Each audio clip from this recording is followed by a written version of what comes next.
మరి ఇంతగానం ఇంత పనులు ఎందుకు చేయాలి?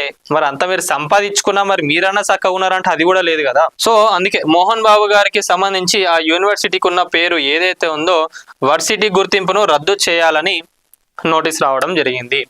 ఇది మోహన్ బాబు గారికి అంటే వీళ్ళకు సంబంధించిననే కాదు, తెలంగాణ రాష్ట్రంలో కూడా కొన్ని యూనివర్సిటీలు ఉన్నాయి. ఆ నామ్స్ వాళ్ళు పాటించట్లేదు. వాటిని పాటించకుండా స్టూడెంట్స్ పైన ఇష్టమైనట్టుగా ఫీజులు వసూలు చేస్తున్నారు. వాళ్ళు ఇక ఏదేదో కొత్తగా స్కిల్ అని అదని ఇదని పెట్టి స్పోర్ట్స్ అని పెట్టి వైఫైలు అని చెప్పి ఇష్టం ఉన్నట్టుగా వాటికి కూడా పైసలు మంచిగా దున్నుకుంటున్నారు. మరి ఒక యూనివర్సిటీకి కావాల్సిన నామ్స్ ఉన్నాయంటే అది కూడా లేదు. కొంతమంది అధికారులు చెప్పిండ్రు ఏంటంటే వాళ్ళు పైసలు ఇచ్చి ఆ యూనివర్సిటీ అనేది ఏదైతే ఉందో దాన్ని తెప్పించుకున్నారని చెప్పి కూడా చెప్తున్నారు.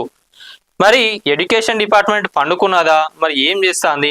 దీనిపైన ఎప్పుడైనా మీరు ఆరా తీసిండ్రా? యూనివర్సిటీలనే కాదు, కాలేజ్లు అయినా స్కూల్స్ అయినా ఏవైనా కూడా ఒక ప్రాపర్ ఎడ్యుకేషన్ ఇస్తున్నారా?